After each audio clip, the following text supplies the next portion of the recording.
장애 학생들의 특수 교육을 돕는 로봇장이 개발됐다는 소식 전해드렸는데요. 네, 오늘은 이 로봇장이 어떤 시스템인지, 앞으로 로봇 기술은 어디까지 발전할 수 있을지 자세히 알아보도록 하겠습니다. 한국과학기술연구원 바이오닉스 연구단 김문상 박사 나와 계십니다. 박사님 안녕하세요. 네, 안녕하세요. 네, 로봇장이라고 하는데 이름도 참 귀엽습니다. 어떤 시스템인지 궁금한데요. 학교 수업에서는 어떤 역할을 하는 건가요? 이 로봇이 사용되고 있는 데는 일반 초등학교나 특수 학교에 저희가 보통 자폐나 네. 주의력 결핍 광의 행동 장애라는 ADHD라는 질환을 앓고 있는 장애 학생들이 있습니다. 이 학생들의 지금 교육을 돕는데 쓰이고 있습니다. 이 로봇은 로봇이 쓰이는 용도가 상당히 많은데 사실은 네. 제일 필요성이 높은 곳이기도 하는데요. 이게 이런 자폐나 ADHD를 앓는 학생들을 사실 교육시킬 수 있는 방법이 이렇게 좋은 방법이 별로 없습니다. 왜냐하면 이런 학생들은 자기만의 세계를 갖거나 혹은 사람과 소통하는데 문제를 갖고 있는 학생들이거든요. 현재 이런 학생들을 교육하고 하는 것이 굉장히 커다란 사회적 문제인데요. 비용도 많이 들어가고 교원 숫자도 굉장히 적고 하는 어려운 점이 있는데 이런 것을 특수교사들을 도와서 애들에게 교육적 기회를 좀 더 좋은 교육적 기회를 제공할 수 있는 그런 로봇입니다. 네. 그럼 이 로봇장에는 구체적으로 어떤 기능들이 있는지 알 수 있을까요? 로봇장은 기본적으로는 애들에게 이제 서비스를 좋은 질의 어떤 호감과 서비스를 제공하기 위해서 우리 인간이 갖고 있는 어떤 지능 기술들을 많이 갖고 있어요. 혼자서 교실 내를 돌아다닌다든지 애들과 소통을 하기 위해서 단어를 알아듣는다든지 애들의 표정을 읽는다든지 하는 인식 기능들이 굉장히 좋고요. 또는 자기 표현이 굉장히 탁월합니다. 그래서 춤이나 노래를 통해서 애들의 흥미를 끈다든지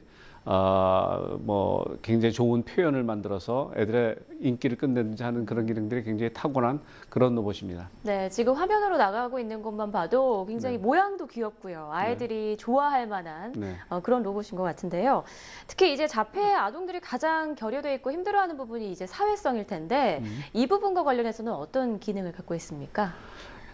제가 이번에 같이 작업을 한 공동으로 개발한 곳이 우리나라에서 제일 앞서가는 기관 중에 한 곳인데요. 대구대학교의 특수교육 및 재활과학 연구소의 이효신 교수 팀하고 오랫동안 작업을 같이 했습니다. 그래서 여기서 26개의 대구대학교에서 26개의 특수 프로그램을 만들었어요. 로봇용.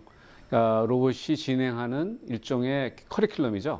이런 걸 만들어서 애들한테 로봇이 어떤 역할을 하면 애들에게 갖고 있는 이런 문제들을 우리가 풀 수가 있는지 그런 것에 관련된 로봇용 특수 재활 교육 프로그램이라고 할 수 있죠. 이런 것들이 개발이 돼서 아주 훌륭한 기능을 하고 있습니다. 네, 지난 23일에는 또 학교 수업에서 직접 시연을 해보셨는데 어떤 결과가 있었는지 어떻게 활용이 됐는지 굉장히 궁금합니다. 결국 이제 이런 로봇 시스템은 자폐나 이런 ADHD의 질환을 갖고 있는 학생들의 사회성을 높이는 것이 가장 큰 목표입니다.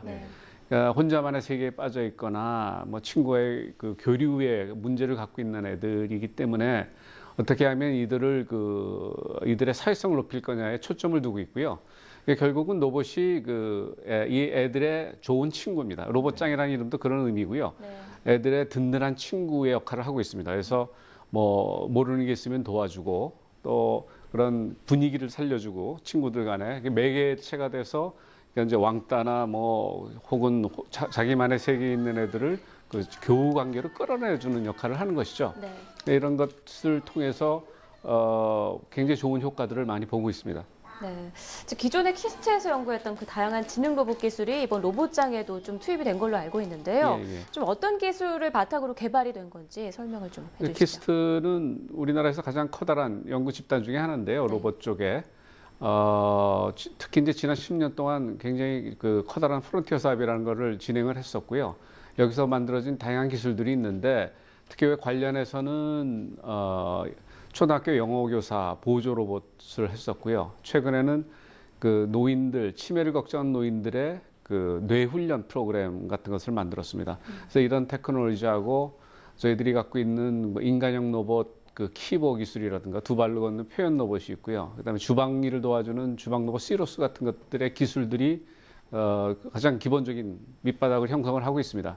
그래서 이런 것들을 바탕으로 해서 특히 이제 아까 말씀드린 그 뭐 뇌 훈련이라든가 영어교사 프로그램들의 기술들을 바탕으로 해서 그 경험을 바탕으로 해서 이런 특수 아동들의 어떤 적합한 그런 로봇 기술과 컨텐츠들을 만들었다고 할 수가 있겠습니다. 네, 이렇게 다양한 지능 로봇들이 또 우리 생활의 일부를 채워주고 있는데 앞으로 이 로봇들이 어떤 역할까지 수행을 할 수 있을까요?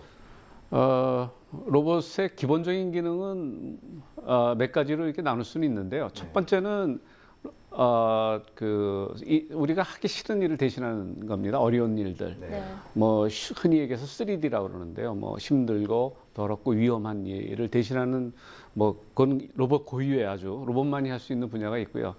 두 번째는 최근에 들어와서는 이제 아시다시피 그 고령화에 따른 그 어떤 실제 일할 수 있는 인구들이 점점 줄어가는 문제, 특히 선진국에서 그 문제가 심각한데 이러한 그 부양 인력이나 그 일할 수 있는 이 젊은 사람들이 부족한 것을 로봇을 어떻게 대신할 수 있겠냐라는 이슈들이 있습니다. 그것이 지금 진행하고 있는 뭐 노인들을 위한 로봇이라든가 애들의 교육을 도와주는 로봇이라든가들이 굉장히 중요한 역할을 할 수 있을 것으로 보고 있고요. 또 하나는 우리 여가 생활이죠. 뭐 재미와 흥미를 더해주는 로봇 시스템들이 결국 우리 생활에 깊숙이 들어오게 될 건데요. 뭐 쉽게 생각하면 지금 우리들이 많이 쓰고 있는 PC나 휴대폰이 우리의 생활을 윤택하게 해주듯이 결국은 이런 지능 로봇들이 우리의 생활을 크게 변혁시킬 것이고요. 우리 삶을 인간의 삶을 굉장히 윤택하게 해주는 역할을 해줄 겁니다. 네. 사실 이렇게 우리 생활에 많은 도움을 주고 있는 것이 또 로봇인데요. 갑자기 궁금해진 게 이게 가격 면에서 좀 부담이 되다 보니까 많은 기관에서 사용을 못하지 않나 싶습니다. 지금 로봇장의 경우에는 어느 정도일지 혹시 여쭤봐도 될까요? 가격은 이제 그 얼마나 많이 쓰느냐하고도 굉장히 중요한 변수 관계가 있는데요. 요번에 이제 그 저희들이 그 시스템을 상용하기 위해서 굉장히 잘 만든 업그레이드를 하고 있습니다. 이제 그게 되면 아마 초기 시장에는 한 2천만 원 내외 정도 수준의 로봇이 될 것 같고요. 몇 군데서 지금 상용화가 성공해서 팔리기 시작하고 있습니다. 그래서 덴마크나 지금 인도의 국내 그 연구계 이런 데서 이 로봇 시스템들의 계약이 이루어지고 시작했습니다. 그렇군요. 네, 뭐 국내뿐만 아니라 외국까지 또 이렇게 이름을 날리고 있네요, 명성을. 앞으로 기술 개발 계획은 어떻게 세우고 계신가요? 앞으로는 그 지금 우리 같이 작업한 대구대 이효신 교수팀하고 일단 국내에서 쓸 수 있는 로봇 시스템들을 좀 더 업그레이드할 생각이고요. 지금 저희들이 3개월 동안 적용한 것의 경험이 굉장히 중요한 경험이 됐고 그걸 좀 더 업그레이드해야 할 걸로 생각을 하고 있습니다. 이제 그게 첫 번째가 될 테고요. 두 번째는 조금 전에 말씀하신 그 상용화 버전, 마무리 단계에 있는 상용화 버전을 좀 더 그 마무리할 필요가 있습니다. 그게 되면 뭐 그 내년 초에 그 덴마크나 이런 덴마크에서 지금 합작 회사가 하나 만들어질 예정이고요. 이런 게 잘 되면 아마 우리나라 로봇이 새로운 분야에서 그 어떤 새로운 블루오션을 여는 중요한 역할의 한 축을 담당할 수 있을 걸로 생각을 하고 있습니다. 네. 일단 로봇장이 많은 아이들에게 아주 좋은 친구가 되기를 또 기대해 보겠고요. 앞으로도 더 많은 로봇들이 개발되기를 기대해 보겠습니다. 네, 저도 저의 소원이고 꿈입니다. 예, 고맙습니다. 오늘 말씀 감사합니다. 고맙습니다.